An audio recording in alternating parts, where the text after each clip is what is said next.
Muito boa tarde. Sim, não ou talvez. Programa de 3 de maio de 2023, com Luís Pardal, Patrícia Machado e Francisco Brito. Boa tarde, bem-vindos. Ora, vamos já para o tema que marca a atualidade informativa, a polémica em torno ahm, da dita reunião preparatória na Comissão Parlamentar de Inquérito da TAP. Enfim, há contradições, são contraditórias as declarações do Ministro das Infraestruturas, João Galamba, e do seu antigo adjunto, Frederico Pinheiro, em relação a eventuais notas que foram apontadas durante a reunião de preparação, e o Ministro demitiu o assessor. Entretanto, há quem diga, nomeadamente o líder do PSD, que o governo acabou, o Presidente da República não fez para já comentários, há quem exija esclarecimentos sobre a alegada intervenção do SIS na recuperação do computador que o antigo adjunto terá levado. Portanto, há aqui uma série de episódios, enfim, que criam alguma instabilidade no governo. E eu começava já pelo Luís Pardal. Luís, como é que olha para esta polémica? Enfim, é daqueles que desvaloriza, que acha que é mais um casinho, ou de facto há aqui, na sua opinião, motivos de preocupação e que se trata de um caso grave? Olá, Boa viva, tarde. muito boa tarde a todos, aos colegas de painel, ao Sérgio, aos nossos ouvintes. Portanto, naturalmente que este caso, enfim, não abona naturalmente àquilo que é esperado da parte das instituições. Eu gostaria de separar aqui duas circunstâncias. Uma é a admissão do adjunto. Bem, isto é completamente natural.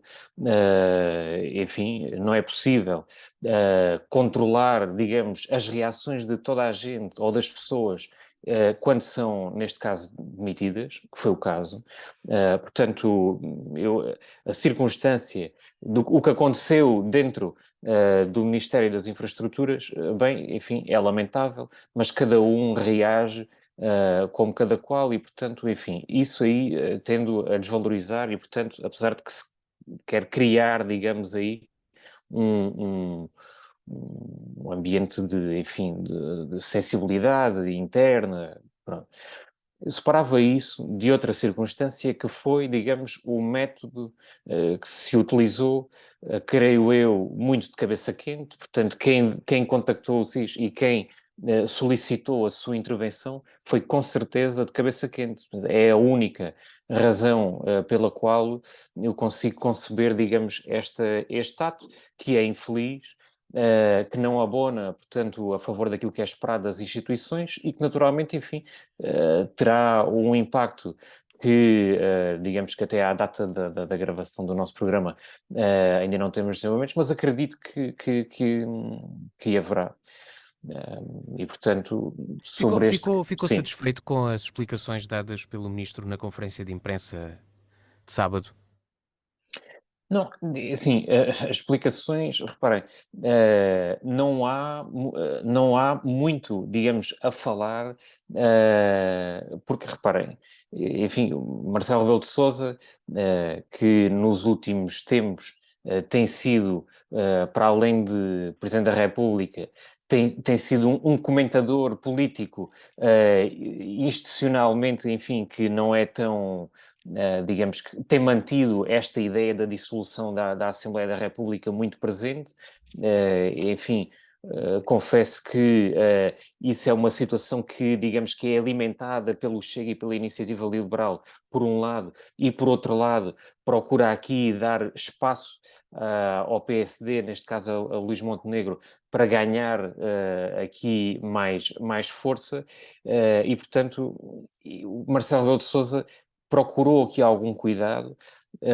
João Galamba também não aprofundou, enfim, muito o tema. Porquê? Porque, enfim, é esperado que institucionalmente exista uma conversa e à data de sábado essa conversa ainda não existiu, quer com o Primeiro-Ministro, quer entre o Primeiro-Ministro e Marcelo Rebelo de Sousa.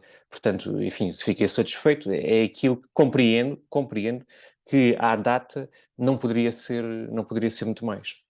Acredita em João Galamba? Isto não é questão de acreditar em João Galamba ou não, quer dizer, o tempo assim o dirá. Portanto, enfim, eu acredito que se deve procurar esclarecer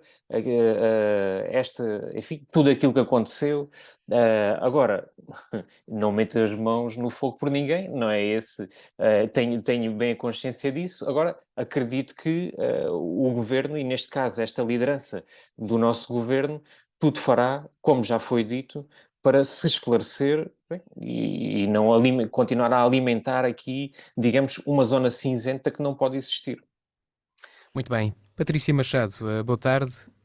Qual é a sua opinião sobre mais este caso que envolve o governo?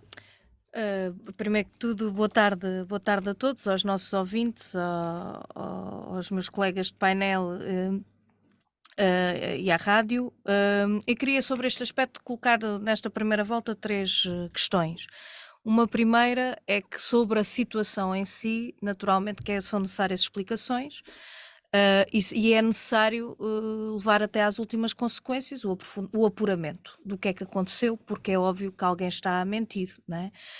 E, portanto, não se deve permitir e deve-se fazer todo o esforço das entidades competentes e a quem compete para que se apure e que se leve até às últimas consequências aquilo que se venha a apurar, que naturalmente precisa do tempo e dos meios para esse mesmo apuramento. E, portanto, este é um primeiro aspecto que queria sublinhar. Não se deve entender este caso como levianamente, ou que faz parte, ou que pronto. Portanto, este é um primeiro aspecto que não queria deixar de sublinhar, levar até às últimas consequências o apuramento.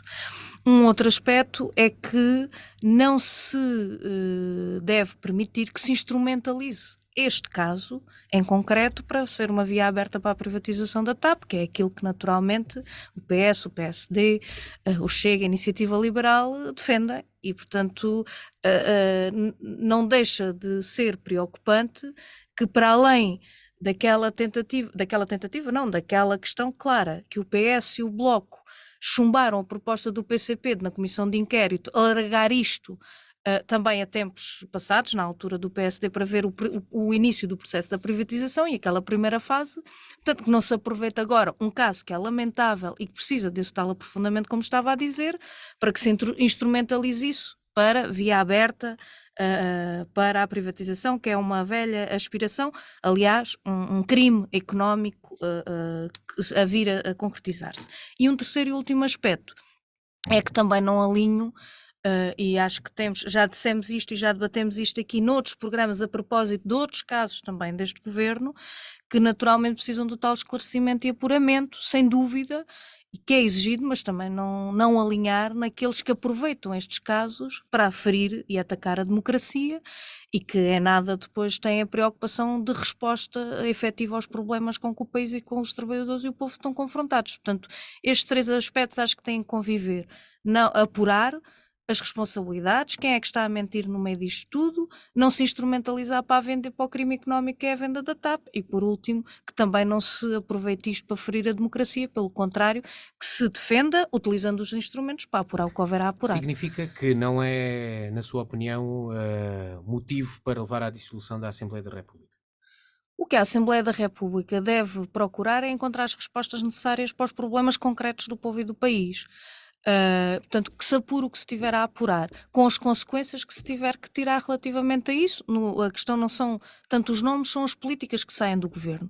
Eu acho que para os portugueses, para a generalidade do povo, o que deve ser motivo de preocupação é o que se faz na Assembleia da República para responder aos seus problemas, ao aumento do custo de vida, aos baixos salários, às questões da precariedade, ao SNS, à educação. Isso é que deve preocupar os portugueses, do que é que está a ser produzido, votado e saído da Assembleia da República. Estes casos também devem, naturalmente, preocupar, porque isto não é coisa pouca, lá está, tem que se apurar, alguém está a mentir e tem que ser responsabilizado por isso. E os procedimentos e os meios e as instâncias têm que trabalhar e ter condições para trabalhar para apurar, não no meio deste fogotório. Portanto, identificado o caso, tem que se apurar, retirar as responsabilidades e depois do ponto de vista de consequências políticas também as ter, naturalmente. Agora, a Assembleia da República, constituída por 230 deputados, que estão lá a produzir o quê e para quem? Isso é que os portugueses devem estar atentos de como é que são feitas as propostas, como é que elas são votadas e como é que elas têm implicação no dia-a-dia de cada um de nós. Para já, do que se sabe e no ponto em que estamos, acha que o Ministro tem condições para continuar? Eu acho que se tem que apurar. O que é que.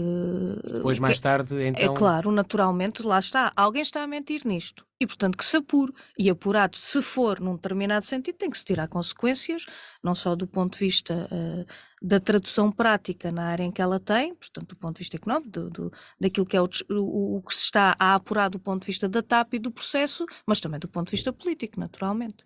O Luís também falou num aspecto, enfim, este caso é muito complexo e enfim, envolve muitos pequenos casos, ao caso da utilização, da alegada utilização do SIS, do Sistema de Informação e Segurança, para ir buscar o computador do antigo ministro, do antigo adjunto do ministro. Vê algum problema nesse... Enfim, o Luís Pardal falava numa... Enfim, quem terá recorrido ao SIS estava de cabeça quente. Eu tenho alguma dificuldade em falar sem em dizer e em dar a opinião sem os conteúdos concretos. Portanto, a gente está aqui a falar sem saber o que é que aconteceu. Naturalmente, hoje o António Costa nas declarações dizia que era um alerta, né? Não era, era um alerta. Portanto, há aqui demasiada neblina e demasiada portanto, coisa que não se sabe para estarmos também a fazer comentários. Naturalmente que a gente pode sempre fazer comentários sobre suposições disto ou daquilo. Portanto, eu acho que o que é absolutamente decisivo e que os portugueses devem de exigir é que as instâncias a quem compete, com a devida separação da justiça com a política, assim como deve ser a devida separação noutros contextos, que trabalhem no sentido de apurar as responsabilidades. Quem é que está a mentir no meio disto tudo? Quem é que fez o quê? Utilizou-se ou não sistemas, houve ou não abuso de poder? E quando isso estiver reconhecido ou provado, aí sim estarei em melhores condições de comentar. Se o foi feito, foi mal feito, como é óbvio, é de causar perplexidade e indignação. E, portanto, porque não se pode aqui misturar determinados poderes, nem fazer abuso de poder. Portanto, que se apure e que se tire as responsabilidades necessárias, e se assim foi, é grave, naturalmente. Muito bem. Francisco Brito, boa tarde. A sua opinião sobre este caso? Ora, muito boa tarde a todos, boa tarde aos colegas de painel, boa tarde aos nossos ouvintes, boa tarde, Sérgio. Bem, a questão, aquilo que nós vemos nesta grande confusão, para além dos vários temas aqui envolvidos, é que há um governo que se desgastou. E que se desgastou a ele próprio. Não foi por uma ação direta de outros, quer que fosse da oposição ou de outras instituições. O governo desgastou-se internamente e aquilo que vemos é uma espécie de autocombustão. E isto naturalmente que nos tem que preocupar porque o governo é uma entidade central no nosso dia-a-dia, é uma entidade central no desenvolvimento do nosso país, porque, no fundo, é quem tem o poder executivo para conseguir gerir todas as decisões à volta daquilo que é a nossa sociedade e o papel do Estado. Portanto, é óbvio que se um governo não tem estabilidade, isso passa para a população, passa para a nossa sociedade. Portanto, não é possível gerir com dignamente o país com uma equipa que está constantemente em instabilidade e constantemente empenhada em desculpar-se sobre casos e casinhos, sejam eles pela TAP, sejam eles por questões depois que advêm daí. Aquilo que nós temos visto é que neste momento não se discutem questões centrais para o desenvolvimento do nosso país e temos questões muito sérias e muito importantes, como a aplicação dos fundos europeus, do PRR, que de facto é fundamental para percebermos e no fundo discutirmos se existe um reforço da nossa economia ou não, o que é que vai ser o nosso país a médio Francisco, e a longo já agora prazo. deixe-me interromper, na semana passada recebemos boas notícias sobre a economia portuguesa, né? Nomeadamente do PIB e da inflação que desceu. No entanto, não é isso que acaba por ser discutido, nem o Primeiro-Ministro acaba por falar sobre esse tema. Só um parênteses em relação a esse tema especificamente. Tenho muitas dúvidas que este crescimento económico venha de uma ação direta do Governo. Acho que há muitos fatores externos associados, portanto não acredito que seja propriamente do Governo, mas, no entanto, era um dos temas que deveria ser discutido e que deveríamos ver o Governo empenhado em trabalhar. Mas aquilo que nós vemos é que as principais entidades do Estado, seja o Primeiro-Ministro, seja o Presidente da República, também de certa forma o Presidente da Assembleia da República e o próprio Governo, acabam por estar empenhados em casos que não nos ajudam em nada a desenvolver o país nem a nossa sociedade. E isto, sinceramente, é triste. É muito triste porque aquilo que nós vemos é que temos um governo que mudou, e neste caso concreto até no Ministério das Infraestruturas, mudou de ministro há 4 meses atrás e, atenção, ele não teve 4 anos. Não teve 4 anos neste governo, que este governo começou até há bem pouco tempo. Ele teve 4 meses, o ministro João Galamba teve 4 meses neste governo, ainda, pelo menos à data que nós gravamos este programa, ainda está no governo. Vamos ver se nas próximas horas ou nos próximos dias essa condição assim se mantém. Mas a verdade é que acaba por se ver afetado, seja por as decisões diretas que teve, ou a falta delas, seja por um caso, como o caso da TAP, que acaba por marcar a agenda deste governo, como eu tenho estado a referir, e que acaba por marcar muito centralmente a ação do Ministério das Infraestruturas. Aquilo que nós temos visto também é que temos um Presidente da República distante do problema. Aquilo que é comunicado em público é que há uma série de conversas, seja entre o Presidente da República e o Primeiro-Ministro, seja entre o Primeiro-Ministro e o Ministro das Infraestruturas, que até agora, teoricamente, não aconteceram. Parece que há uma lógica de governação deste país em que tem que haver negociação ou conversas em dias úteis. Parece que aos fins de semana e aos feriados o país para e a governação para, o que não pode ser naturalmente assim, muito menos numa situação destas, com a gravidade que estes casos nos têm demonstrado, em que, como foi aqui referido também, foi chamado o SIS, os Serviços de Informação, que aquilo que nós sabemos até agora é que andaram a fazer o trabalho da PJ. Ou seja, os serviços de informação têm para já uma dependência direta do Primeiro-Ministro. Portanto, eles não podem ser acionados por ninguém, a não ser pelo Primeiro-Ministro ou por questões imperativas para a segurança nacional. E se eles foram chamados no contexto que nós conhecemos neste momento, em que houve, de facto, um adjunto que estava em funções, deixa de estar em funções, leva um computador para casa, não me parece à partida que exista aqui um problema enorme do ponto de vista da segurança nacional, a não ser que esse adjunto tenha acesso a informações que nós, população, desconhecemos totalmente. E também me custa um bocado a crer que informações desse nível de sensibilidade estejam a ser tratadas por adjuntos do Ministério das Infraestruturas. Mas, no entanto, esperemos que também as próximas horas nos ajudem a esclarecer este assunto. Gostaria também de referir aqui o papel do Presidente do PS, porque, no fundo, as coisas chegam a um estado tal que tem que vir o Presidente do Partido Socialista meter ordem na casa e dizer que o Primeiro-Ministro tem que reestruturar o Governo, porque, de facto, assim não consegue continuar. E aquilo, de facto, nós vemos, e que penso que todos já tínhamos percebido isso, é que ou muda internamente o Governo e há uma reestruturação de fundo, ou então, de facto, o país precisa de mudar de governo, porque nestas condições não há condições nem de confiança para o governo que está em funções, nem de internamente do próprio governo, que naturalmente fica fragilizado com estes casos todos, muito mais do que a opinião pública fica fragilizado internamente naquilo que é a confiança também entre as instituições, entre os ministérios, entre as equipas. E, quer dizer, não consigo imaginar o que é o dia de hoje, aquela equipa núcleo do Ministério das Infraestruturas a trabalhar. Quer dizer, acho que todos nós imaginamos que é impossível que aquela equipa esteja a trabalhar e que esteja a produzir, de facto, para governar aquele Ministério como é esperado por todos nós. E só uma nota ainda acerca deste governo, é que aquilo que nós assistimos e que foi votado há pouco mais de um ano atrás, e a maioria absoluta que foi dada ao Partido Socialista e ao governo, não é com certeza ou com certeza que os portugueses não votaram para ter este nível de instabilidade. Porque não estamos a falar novamente destas questões que poderiam ser daquilo que é o desgaste político normal de um governo, do confronto com a oposição, do confronto com as medidas que vai tomando. Aquilo que nós vemos é de facto que há um governo que não nos transmite esta confiança, portanto, uma maioria absoluta não se coaduna com aquilo que nós estamos a assistir. É caso para começarmos a pensar em eleições legislativas antecipadas?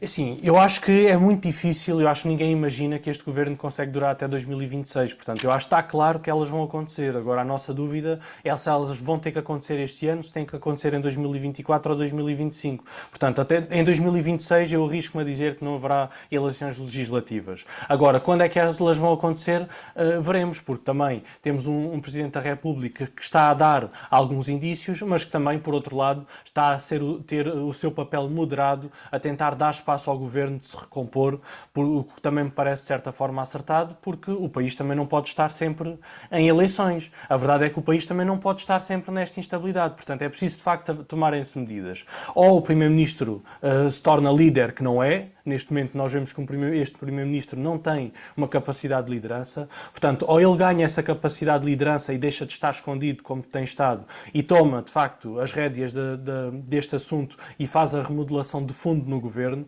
porque já vimos que houve uma remodelação do Ministério das Infraestruturas ao nível do Ministro, mas isto não resolveu. Portanto, é preciso, de facto, remodelar o Ministério das Infraestruturas, é preciso haver remodelação no Ministério das Finanças. Nós sabemos que este caso é bastante mais abrangente do que isto. Portanto, ou existe essa atitude, ou então, de facto, vamos ter que ter um Presidente da República que vai ter que tomar ele as rédeas da situação. Não vamos poder estar à espera que seja o Carlos César a tomar as rédeas disto tudo. Ele já deu a opinião dele, não é? Mas também não podemos estar à espera que seja o Presidente do PS a ter que tomar atitudes, não é?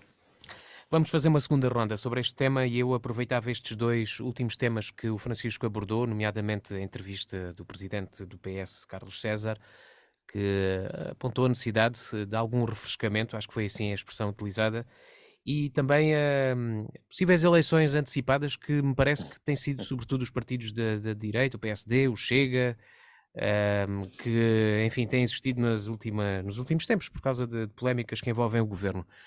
Luís, sobre a entrevista do presidente do PS, revê-se, também acha que é necessário refrescar o governo? Sérgio, isto tantas vezes se repete o mesmo argumentário que às tantas é isso que fica na sensibilidade das pessoas. Esse é o objetivo. É assim, este governo tem uma maioria absoluta de um ano. Muito bem. Teve algumas circunstâncias menos positivas. Tenho a certeza que esta gestão do caso da TAP é o que está a desgastar o governo. Agora, como disse o Francisco aqui e bem, não se discutem questões centrais. E é propositado. Quer dizer, nós temos de um lado o PSD, o Chega e a Iniciativa Liberal sedentos e repetem este argumentário que o governo tem que cair. É óbvio que isto passa uma mensagem para a população de alguma instabilidade. Agora, a verdade é que o Parlamento, não é? A dissolução do Parlamento, que leva depois, naturalmente, à queda do governo, não é determinada por a quantidade de vezes que nós repetimos a mesma coisa. Portanto, enfim, porque como aqui foi dito há bocadinho, nós tivemos na semana passada notícias muito positivas que não interessam falar, que não interessam discutir e que não interessa sequer a quem quer ganhar espaço político que não tem, que neste caso é Luís Montenegro, porque nós de facto tivemos um primeiro trimestre deste ano com excelentes resultados. Tivemos um PIB que cresceu 2,5%.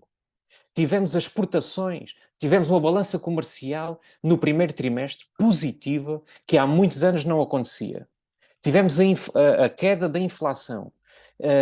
Nós estamos com os níveis de emprego máximos históricos. máximos históricos.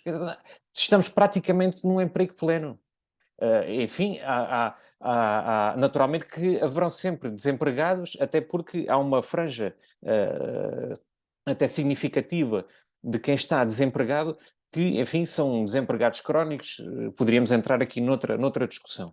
Temos outras boas notícias que também não interessam falar, que é no ensino superior também atingimos no ano passado tivemos, e este ano, um novo máximo histórico de inscritos.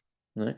Tivemos um acordo social para a reposição dos rendimentos até 2026, também histórico. Estamos a redesenhar um Serviço Nacional de Saúde, sobretudo com esta gestão deste agora atual ministro.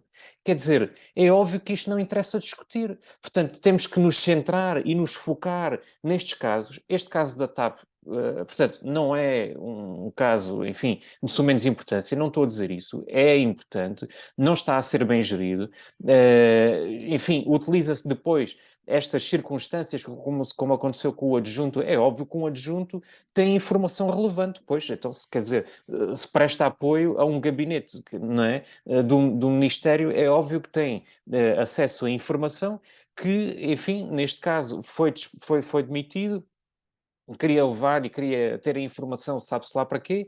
Quer dizer, pronto, isto não desculpa. Agora, foge-se ou utiliza-se estas questões para não se falar das outras, que sim, que têm um impacto positivo na vida das pessoas. E, portanto, é óbvio que a intenção é esse desgaste. Bem, as maiorias absolutas têm esta circunstância. Não é fácil governar a maioria absoluta.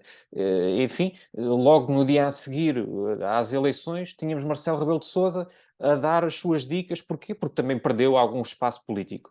Portanto, é natural que o próprio presidente Marcelo Rebelo de Sousa pretende aqui continuar a ter espaço, naturalmente, não é? Como é óbvio, mas que pretende aqui manter um espaço que ficou mais fragilizado face aos governos anteriores. Que não há necessidade para ter essa necessidade de ganhar espaço, porque o Presidente da República tem, obviamente, sempre um papel fundamental no Estado português. Agora, quando falamos em algum refrescamento, bem, eu compreendo aquilo que se está a dizer, o que é que Carlos César está a dizer, quer dizer, porque de facto esta fugida ou uma deturpação da realidade por interesse, de facto leva depois também a fazer algumas reflexões. Quer dizer, eu acredito que, por exemplo, a área da agricultura mereceria talvez aqui um refresh, não é? Portanto, esta ministra, eu penso que já deu aquilo que tinha a dar. Acho que o governo podia reequacionar aqui a questão na área da agricultura. Deu um passo positivo aqui há cerca de um mês, um mês e meio, com um acordo com as confederações e, portanto, não foi na sequência, mas foi logo nessa semana que veio a público as medidas de apoio à agricultura, mas acredito que devia de haver essa atenção. Agora, quer dizer, o resto, contra factos não há argumentos. Contra factos não há argumentos. E dizer o quê? Quer dizer, se João Galamba tem condições ou não, bem, confesso que à data de hoje não sei, não é? Não sei. Veremos. Agora, eu confesso que sabe, enfim, tem um sabor amargo, não é? Nós estarmos a ter uma trajetória positiva em termos de governação do nosso país e depois, bem, temos aqui uma pedra no sapato que precisa de ser resolvida agora com muita ponderação, naturalmente. Muito bem. Patrícia Machado, sobre a remodelação, acha que há, enfim, o Luís Pardal junta-se ao Carlos César, entre aspas, né, nesta... aliás, até fez uma sugestão da Ministra da Agricultura, mas acha que enfim, havia como é que eu ia dizer... se a situação se pacificava com alterações, com alteração de pessoas nos ministérios, com alteração de políticos que fazem parte do governo? Eu tenho a ideia que a grande questão não está nos nomes, aliás, como a vida tem demonstrado, passa-se de um para os outros. A questão está nas políticas, não é? E naquilo que se exerce. E também se pode acrescentar da forma como se exerce, não é? Ao serviço de quem, para quê, como é que se utiliza os cargos públicos em nome do quê. Pronto, isso é tudo uma discussão que importa fazer, importa refletir e importa em cada momento em que isso está colocado traduzir a exigência de mudança efetiva da alternativa e não da alternância. Porque a instabilidade que a direita também fala, e que não é por acaso que o faz, naturalmente encontra aqui a forma de fazer esquecer as pessoas das suas políticas profundamente arrasadoras do ponto de vista de empobrecimento, altamente prejudiciais na qualidade de vida, nas condições de vida, que são alternância às políticas que se está a ver de há um ano para cá na tão exigida e maioria absoluta que o PS queria, aliás, provocou as eleições por causa disso, né? Por criar a maioria absoluta. E, portanto, vê-se que os anos passam, alteram-se os protagonistas, mas não há efetivamente a política alternativa, tem havido a alternância. Porque a instabilidade que existe, sem descurar, e volto sempre a sublinhar, os apuramentos que são necessários fazer, da instabilidade naturalmente que este tipo de situações causam, nem que seja de os projetar, portanto, causa, naturalmente, mas a grande instabilidade está na vida das pessoas. A grande instabilidade está em saber como é que se chega ao fim do mês depois do fim do salário. Como é que se vai continuar a pagar estes aumentos de juros das casas e da habitação? Como é que os pequenos produtores ou a agricultura familiar faz face aos custos de produção, agora à seca? Ou como é que os micro, pequenos e médios empresários competem com a grande distribuição ou com aquilo que são as diferenças de políticas e de opções, nomeadamente no plano fiscal, para os pequenos e para os grandes? Portanto, é essa instabilidade que naturalmente quem tem poder, e neste caso o governo, deveria estar preocupado em dar respostas e não está. E no momento certo que estávamos a falar da Assembleia da República, o que é que aqueles 230 deputados lá estão a fazer, é que quando se trata de propor medidas concretas para um maior investimento, porque o Luís Pardal fala aqui do Programa de Estabilidade e Crescimento e naturalmente os 2% do PIB depois está no papel dele, né, de grande valorização disto. Onde é que está o investimento público? Contra factos também digo, contra factos não há argumentos. Então se há esses dados positivos, como é que se traduz isso de contrariar a instabilidade na vida das pessoas e da maior parte dos portugueses? Onde é que estão essas políticas? Não basta anunciar, porque onde é que está o investimento público, então, correspondente a esses dividendos, digamos assim?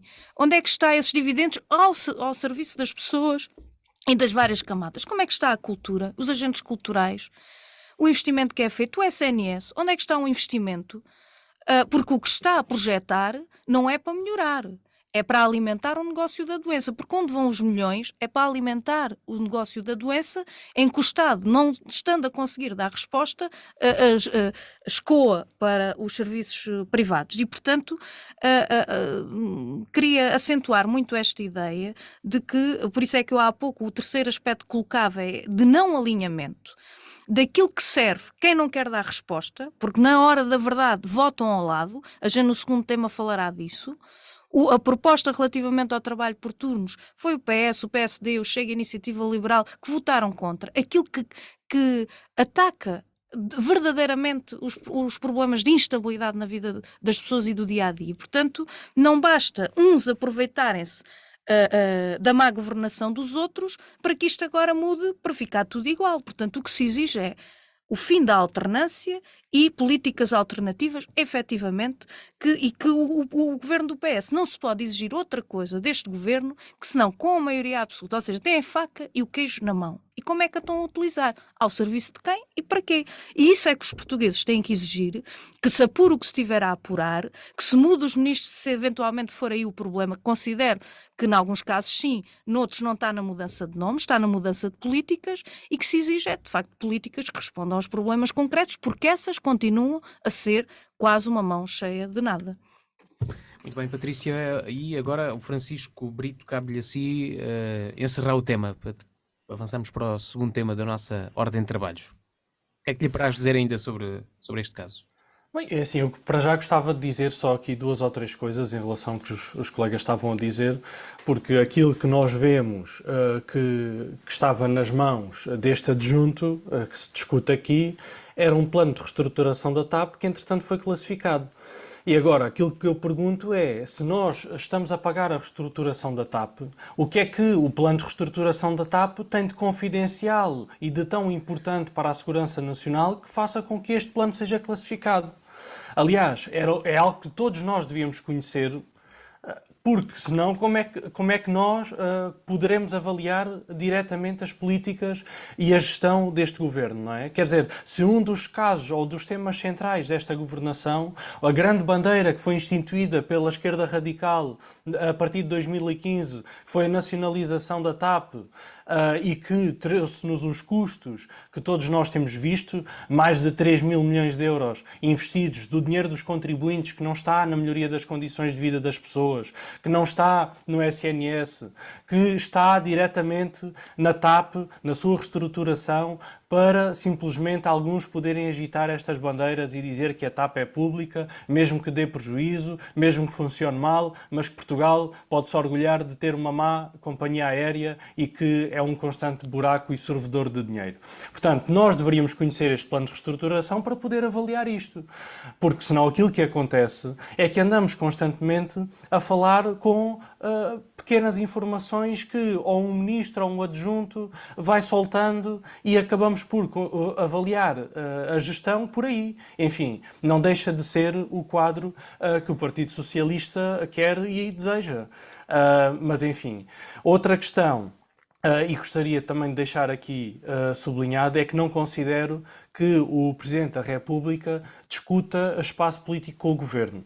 São instituições distintas, portanto, não é a maioria absoluta que tira espaço político ao Presidente da República. Muito pelo contrário, a maioria absoluta até poderia dar mais ênfase à atuação do Presidente da República.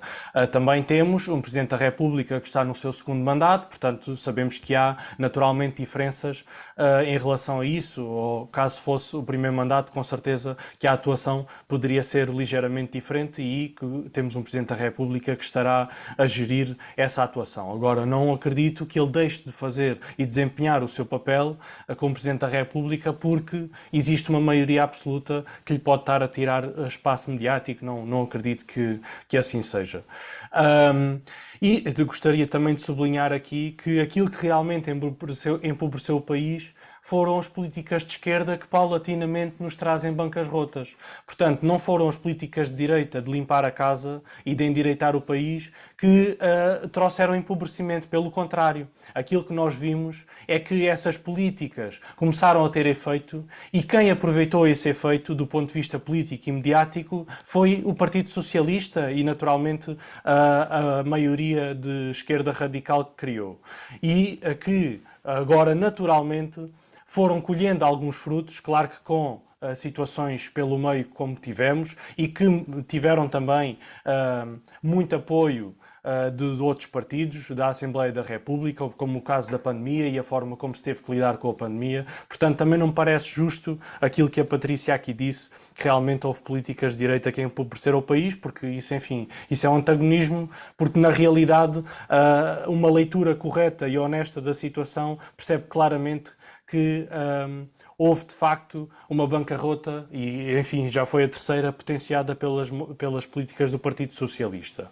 Aliás, aquilo que nós temos visto é que existe constantemente estas políticas de esquerda de distribuir esmolas pelas pessoas em vez de capacitarem as pessoas para a autossustentabilidade. E é isso que, infelizmente, é um dos casos mais graves da nossa economia e da nossa sociedade e desta história de governação democrática, porque, de facto, falta esta pedagogia económica e de realmente haver condições para que as pessoas possam desenvolver naturalmente a sua vida com as condições necessárias, com os ordenados justos, com essas políticas todas, com certeza no segundo tema também haveremos de falar. E gostaria de deixar uma nota para fechar este tema em relação ao crescimento económico e com um caso específico de uma empresa portuguesa que não é apoiada pelo Estado, enfim, agora com o PRR, à partida terá uma linha de apoio para desenvolver um novo produto, mas que infelizmente até hoje não tem sido apoiada pelo Estado,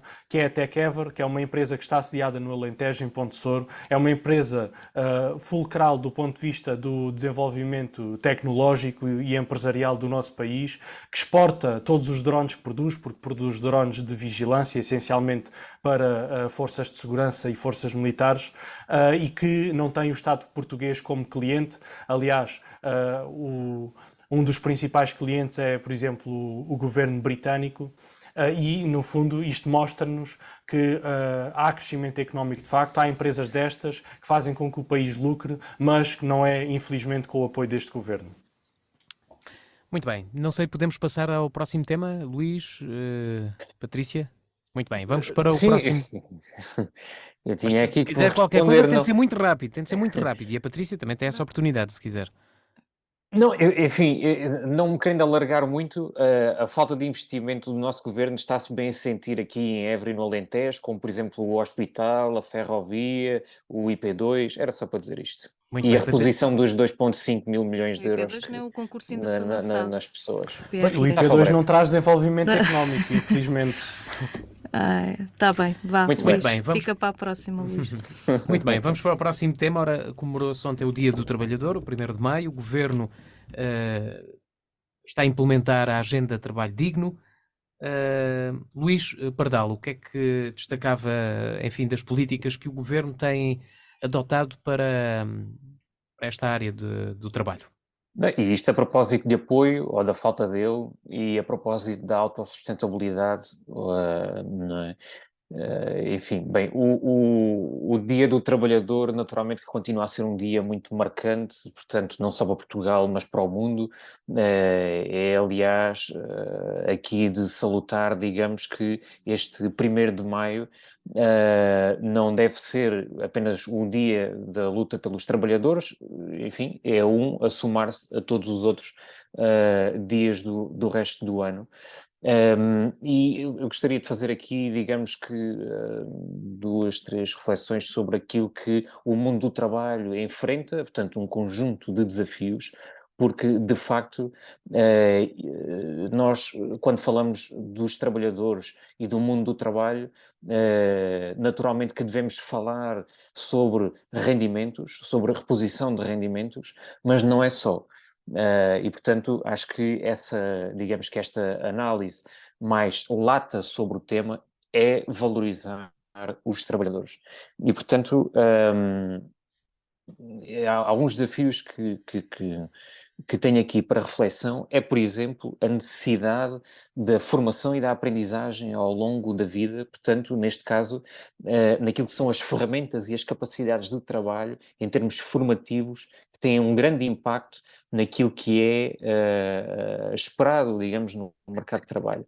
Pois outro grande desafio é que em Portugal, e não só, existe uma competitividade por determinados trabalhos e também por oportunidades. Portanto, existe esta competitividade que temos que ter consciência que existe.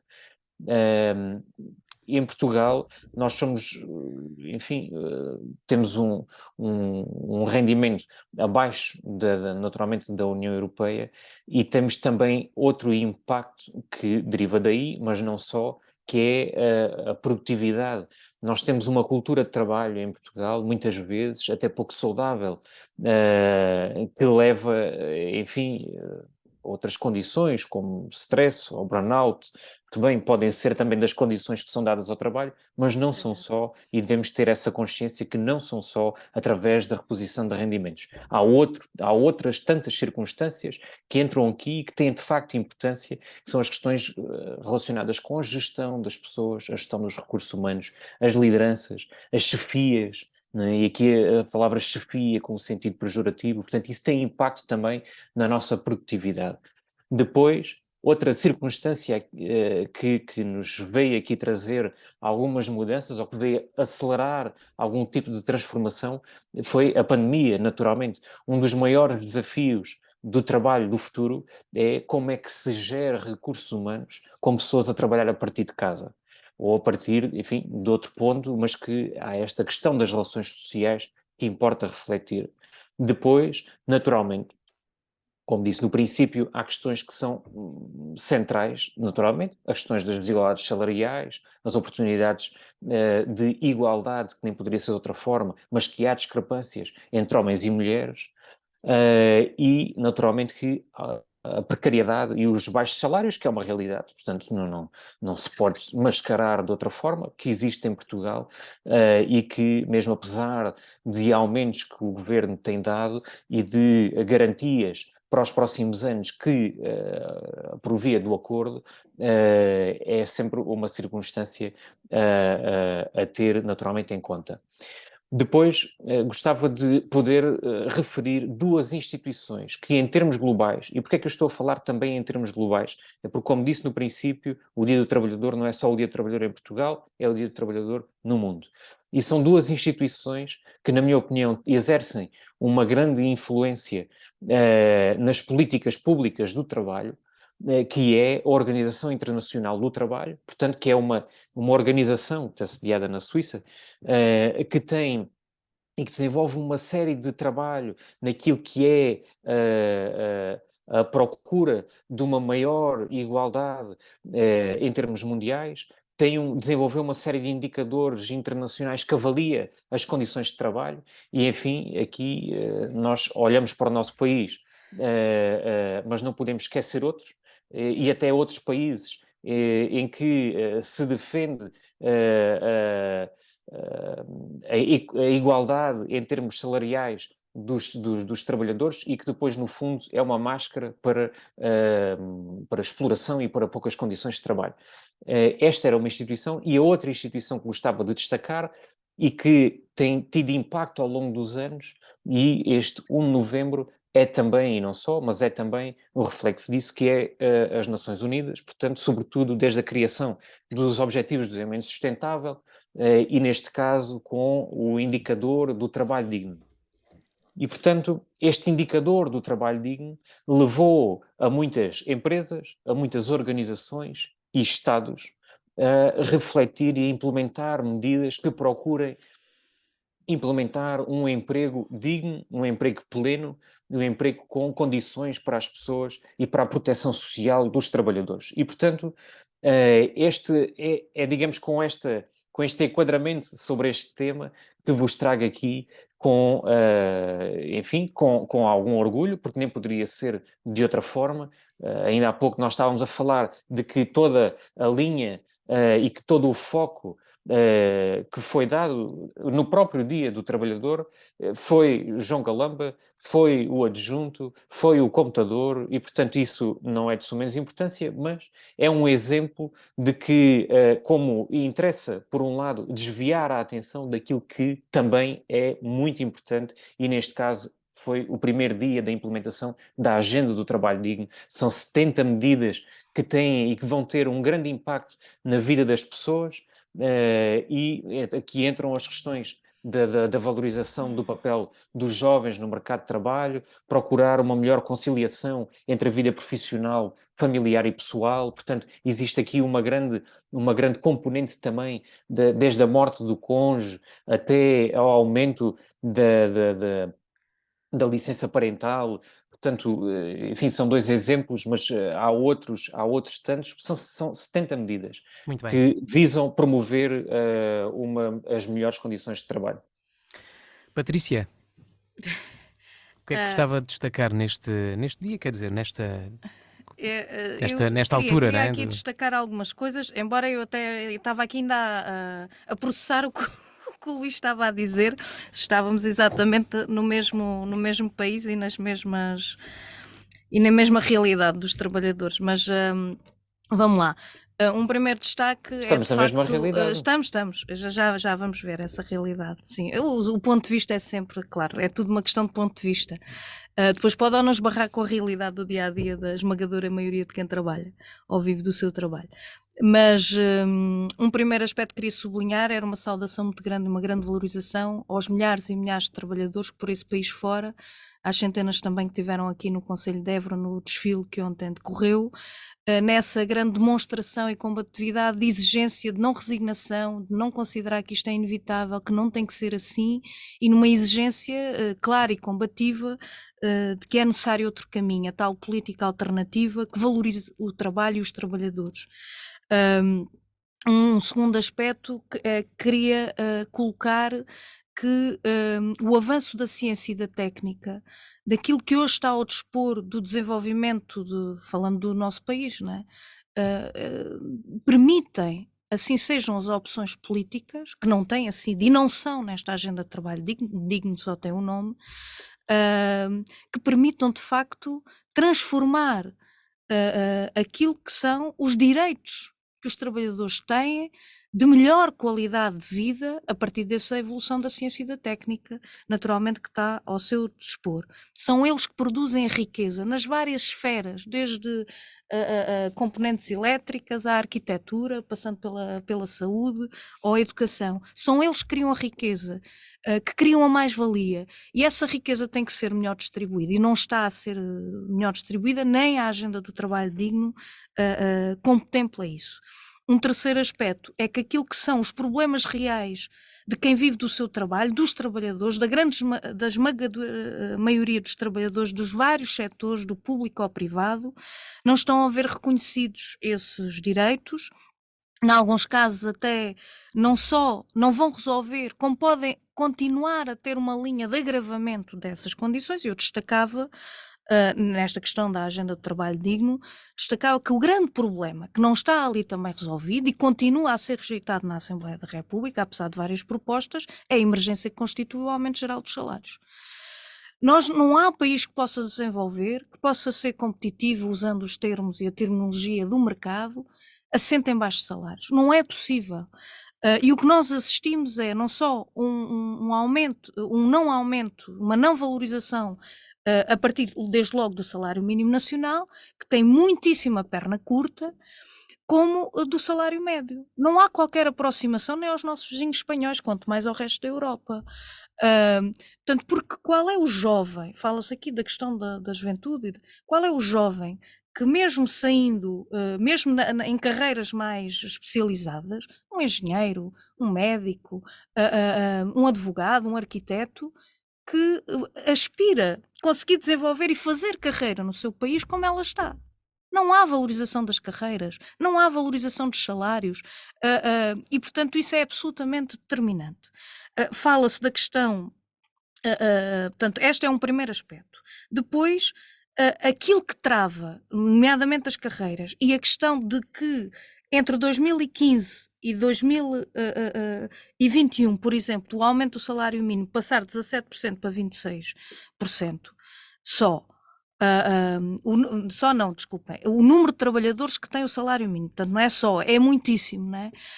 Isto tem a ver com uma questão que não se fala e que muita gente também pode não ter a tradução prática, é que não há uma palavra, pelo contrário, continua-se a negar o desbloquear da contratação coletiva e da caducidade. O Governo nada diz sobre isto da agenda do trabalho digno. Isto é determinante, a contratação coletiva, para que nos vários setores de atividade, neste caso privado, possam discutir a valorização das carreiras, a valorização dos salários. E, portanto, este travão a fundo de não querer desbloquear a caducidade da contratação coletiva é um outro aspecto. Relativamente à conciliação entre vida profissional e vida familiar, o Luís Pardal, o Governo, podem naturalmente fazer a propaganda que querem e sem prejuízo daqui e ali, haver ali uma das 70 medidas, até podiam ser 100, que dá ali um jeito, passa de 5 para 10, passa de 17 dias para 20 para 28, tudo certo. E tudo naturalmente o que possa ser avanço, mesmo que curto, deve ser valorizado. Mas a questão determinante, que tem a ver, para além dos salários, a questão dos horários e da precariedade, o que é que avança? O que é que avança? Vamos ver no concreto. Portugal é um dos países da União Europeia onde se trabalha mais horas por semana. Em média são 41 horas por semana. 1.800.000 trabalhadores trabalham por turno, à noite, ao sábado, ao domingo, continua-se a rejeitar, por exemplo, uma proposta que é do comércio de encerrar ao domingo, quando outros países da Europa estão todos a aprovar esse tipo de situações. Que conciliação é esta entre vida familiar e vida profissional? Foi agora uma proposta à Assembleia da República, do PCP, de reforçar os direitos de quem trabalha em regime noturno ou por turnos e considerar como trabalho extraordinário, ou seja, ser só razões extraordinárias exigir esse trabalho por turno. Porquê é que o comércio tem que estar aberto ao domingo?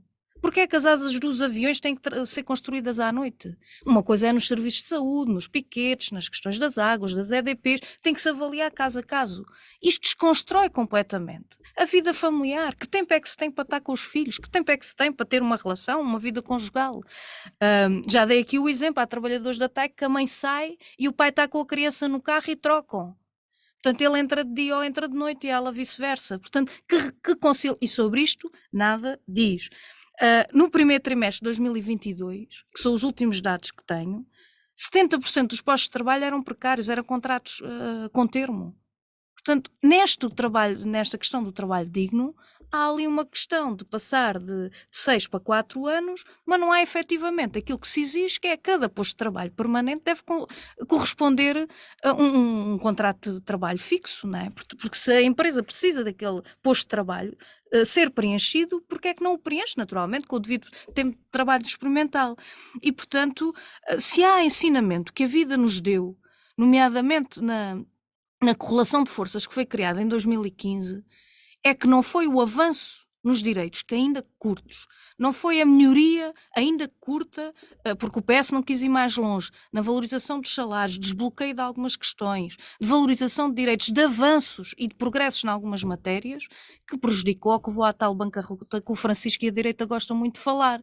Portanto, não foi isso, pelo contrário, o país começou a crescer. Portanto, há uma questão determinante que é valorizar o trabalho dos trabalhadores, as suas condições de vida, e a ciência e a técnica permitem reduzir o horário para 35 horas para todos os trabalhadores, aumentar os salários para que a produtividade, portanto, o produto interno bruto, o desenvolvimento da economia, não é preciso ser economista para perceber isto, a questão da efetivação, portanto, da estabilidade no emprego, isso sim resolve os problemas a muitos jovens que aspiram ficar no seu país a trabalhar e ter outras condições e outros meios, naturalmente, para desenvolver a sua carreira.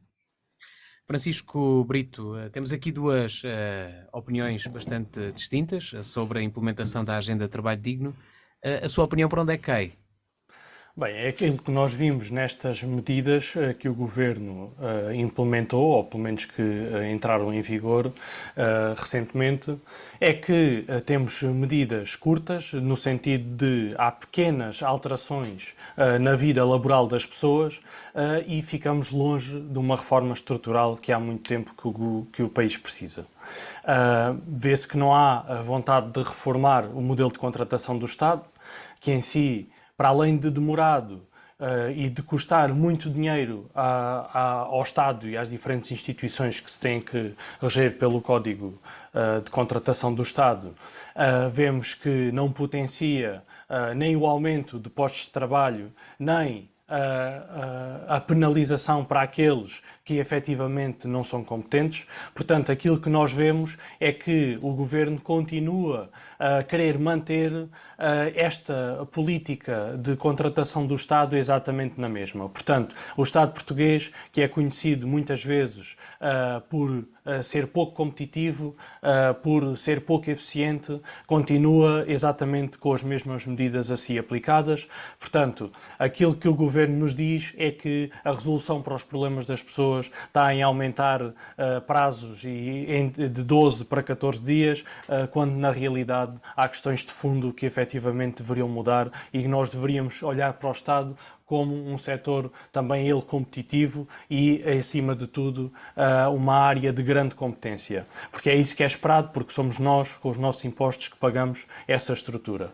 Mas aquilo que nós continuamos a ver e continuaremos a ver é que, para haver contratação no Estado, é preciso haver concursos públicos que muitas vezes passam o espaço de um ano. É muito fácil encontrar concursos públicos a demorarem 2 e 3 anos, com processos muito burocráticos que precisam de equipas a trabalhar a 100% nestes concursos, e se nós somarmos isto tudo, vemos que de facto há muito dinheiro investido nesta política que o Estado tem aplicado à contratação. Ou seja, aquilo que nós vemos é que gasta-se muito dinheiro só para manter esta estrutura extremamente burocrática. Portanto, era necessário simplificar, era necessário desburocratizar a contratação no Estado, aí sim já traria algumas diferenças e com certeza que só o que advém da poupança daí, com certeza que poderia ser distribuído pelos trabalhadores naturalmente.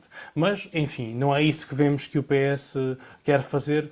No entanto, houve algumas medidas que foram discutidas na Assembleia da República, algumas delas seguiram em frente, outras não. Por exemplo, também não deixo de sublinhar como positivo que o Partido Socialista tenha aceitado uma proposta do PSD que permite aos pais ficarem em teletrabalho caso tenham algum filho com doença oncológica, que se estendeu também aos filhos com deficiência e com doença crónica. Naturalmente que são pequenas alterações e que afetam números relativamente pequenos ou percentualmente pequenos desta franja de trabalhadores em Portugal, mas que fazem diferença na vida destas pessoas. Portanto, estas medidas também são naturalmente importantes.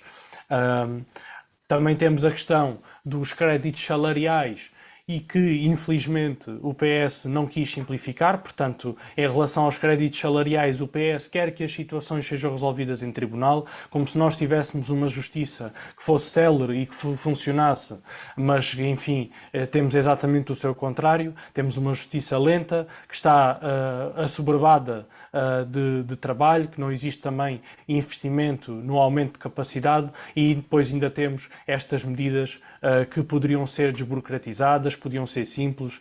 O PSD até apresentou uma proposta que esta questão dos créditos salariais poderiam ser tratados por via notarial para simplificar e tornar o processo muito mais célere, mas o PS continua agarrado a esta agenda da extrema-esquerda e considera que estes assuntos devem ser burocratizados, devem ser difíceis, devem ser complexos, devem gerar eles também muitos custos, não só para as empresas, para os empregadores, mas também para os trabalhadores. E eu gostaria de realçar aqui que quanto mais simples forem estes processos, quanto mais baratos e mais céleres forem, mais capacidade também têm as empresas, os empregadores, sejam elas as pequenas empresas, as mercearias de bairro que têm 1 ou 2 trabalhadores, até às grandes empresas que têm trabalhadores aos milhares, faz com que exista de facto dinheiro que pode ser aplicado nestes trabalhadores e nas condições de vida destes trabalhadores. Portanto, é preciso de facto pensar que todas estas medidas se convertem em valores, se convertem em tempo.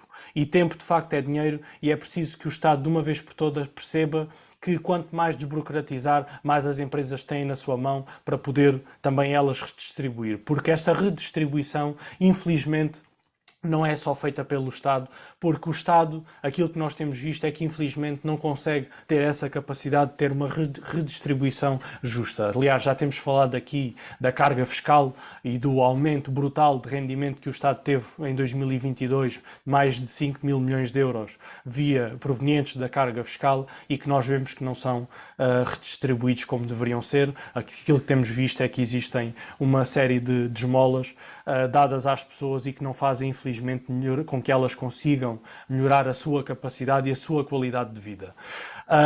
Enfim, a compensação por despedimento, como aqui referi, passa de 12 para 14 dias, e vemos aqui que o Estado não quer de facto reformar, não quer de facto que existam alterações profundas às condições de trabalho e ao Código do Trabalho.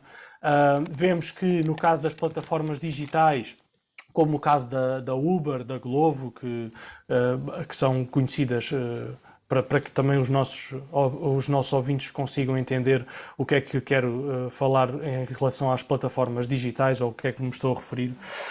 Vemos que em relação a estas plataformas o PS decidiu afundar um machado ideológico e colocar o fim do trabalho liberal, obrigando estas plataformas a ter contratos de trabalho para todos os trabalhadores, ou seja, quem trabalhava em part-time e quem tinha o seu emprego e simplesmente fazia umas horas através destas plataformas para ter um dinheiro extra ao fim do mês, agora é obrigado a ter um contrato de trabalho.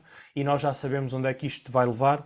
Vai levar, de facto, a que exista um afastamento destas pessoas, destas plataformas, porque, por um lado, as plataformas não têm condições para fazer contratos de trabalho aos milhares como é necessário se esta medida for aplicada e se realmente seguir em frente e que não houver de facto um impedimento judicial para que ela seja aplicada, é que estas empresas de facto não vão ter estas condições objetivas de conseguir fazer os contratos de trabalho e muita gente também não tem interesse em ter esse contrato de trabalho por questões várias, muitas delas do ponto de vista fiscal, também que prefere trabalhar na medida que tem trabalhado com a questão dos recibos verdes, que também eles sim deviam ser reformados, porque de facto quem quer ser liberal e quem decide ser liberal neste país é ceifado pela alta taxa, pelos impostos que tem que pagar, quer ao nível de IRS, quer até pelas políticas de IVA que são aplicadas. Muito e, bem. infelizmente, não há uma vontade do Governo em reformar estas áreas. Muito bem, obrigado Francisco. Estamos mesmo, já passamos da hora. Hoje, enfim, descuidámos aqui um pouco. Vamos para o sim, não, ou talvez começamos pelo Luís Pardal. Pronto, eu ainda tinha mais algumas coisas a acrescentar, mas sim, mas face à hora vamos avançar. Portanto, eu trago-vos um sim. Portanto, decorreu ontem a celebração do 14º aniversário de um grande projeto na área da educação não formal, um projeto de matriz popular, de matriz intergeracional, e falamos da Universidade Popular de Toulouse-Panca, que já tem mais de 10 polos disseminados por este Alentejo fora e que tem um grande impacto em muitas comunidades e, portanto, o meu sim é uma saudação a este aniversário deste projeto. Patrícia Machado. Não querendo ser repetitiva, mas não poderia deixar de dar um sim, de facto, a todos os trabalhadores e diversas camadas da população que marcaram presença ontem no Dia do Trabalhador, no 1º de maio, exigindo, portanto, melhores condições de vida e de trabalho e, portanto, um grande sim a essa disponibilidade, grande disponibilidade de participação também aqui em Évora. E Francisco Brito.